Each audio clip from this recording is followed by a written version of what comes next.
캐나다 보육교사, 유아교사 자격증 교환, 취업한 사람이 왜 별로 없을까? 캐나다 취업과 이민을 계획하고 계신 분들 중에 특히 캐나다 유아교사로 취업과 이민을 계획하신 분이라면 이런저런 정보를 접하고 나에게 맞는 것이 무엇인지 고민을 해보게 될 거예요. 이민이란 준비되어 있는 자에게만 주어지는 기회지만 좀 더 쉬운 방법을 생각하시는 분들에게 솔깃한 이야기만 들려지고 과연 그게 되는지에 대해 의문을 갖게 되는데요. 캐나다의 이민을 위해 가장 필요한 4가지 조건을 꼽으라면 영어, 경력, 캐나다에서의 취업처, 학력을 이야기할 수가 있어요. 보통 한국인들은 소대는 졸업한 분들이 대부분이지요. 4년대 졸업자도 물론 많이 계시고요. 학력은 이민 시에 큰 문제가 없는데 문제는 영어, 캐나다에서의 취업처 그리고 경력이 문제인 것 같아요. 이민의 추가 점수를 받기 위한 현지 취업처를 만들기 위해서 유아교사의 직업을 선택하는 경우가 있고 특히나 한국에서 이미 유아교사나 보육교사를 전공하신 분들의 경우 캐나다에서의 교육을 하지 않고 바로 한국의 성적을 영문으로 준비해서 캐나다의 학점으로 인정을 받고 캐나다의 자격증으로 인정받아 취업을 생각하시는 분들이 계시는 거를 알고 있어요. 한국과 캐나다의 몇 브로커들이 일을 하고 있고 이 방법은 캐나다의 작은 주 인구가 많지 않은 영문학점 인정을 했던 사례를 토대로 아예 자격증 교환이라는 명목으로 상품화가 되어 왠지 자격증을 바꾸면 취업이 될 것처럼 홍보하는 과대 광고가 되는 것처럼 문제가 되고 있어요. 몇 가지 예를 들어 이런 방법이 왜 취업이 힘들고 부작용이 많은지 나열해 보려고 해요. 참고하시고 안전한 방법으로 캐나다 취업과 이민을 하시길 바래요. 첫 번째, 우리는 캐나다에 대해 얼마나 알고 있는가? 자격증 교환? 이라는 방법은 어쨌든 합법적이지는 않아요. 하지만 불법은 아니죠. 편법과 불법의 차이는 있는데요. 정석의 허점을 이용하여 먼저 케이스로 이렇게 해보니 캐나다 자격증이 나오더라. 라는 사례로 한국의 자격증을 영문으로 캐나다의 인구가 적은 시골로 보내어 영어권 학교의 학점이 인정이 되는 것처럼 하는 방법이에요. 문제는 캐나다의 자격증으로 바꾼 분들의 영어 실력과 캐나다의 문화를 제대로 아는 사람이 드물다는 거예요. 두 번째, 캐나다는 워킹 비자가 없이 일하는 것이 불법. 자격증 교환?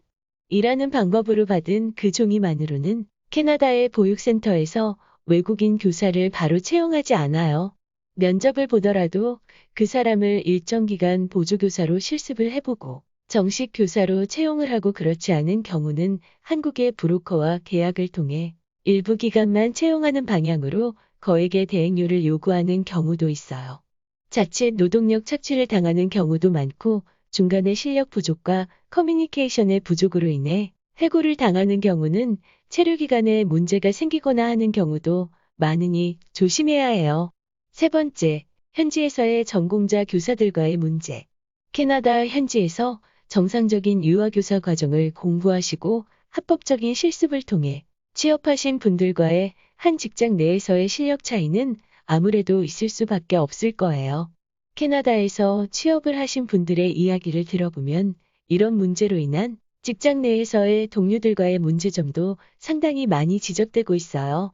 네 번째, 이미 캐나다의 대도시에서는 자격증 교환을 못하게 하고 있다. 밴쿠버와 토론토와 같은 대도시는 한국의 자격증 교환에 대한 문제점을 파악하여 허용하지 않고 있어요.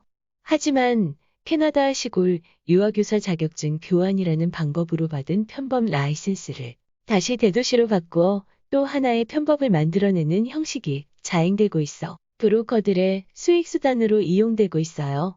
다섯째, 실질적 능력이 되지 않는 자격증은 종이 조각일 뿐이다.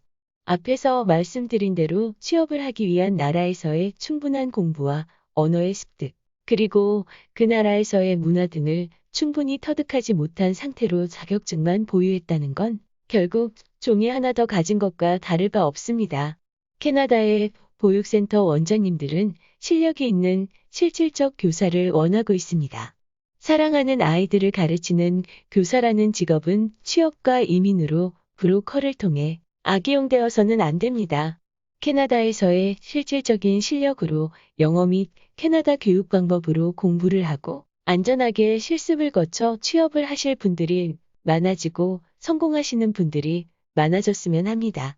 한국인들의 인식도 좋아져서 그들이 캐나다 정착을 위한 수단으로 이용하는 게 아닌 진짜 실력자들이라 고용을 해야 한다는 의식이 캐네디언들에게 쌓일 수 있도록 되었으면 합니다. 결국 자격증 교환이라는 수단으로 취업한 케이스가 많이 없는 이유는 위에서 말씀드린 이유뿐만 아닌 좀 더 빠르게, 좀 더 쉽게 라는 생각을 가지고 있는 사고방식의 문제는 아닌지 생각을 해봅니다. 바른 생각으로 캐나다 취업과 정착을 하시는 분들이 많아지길 바랍니다.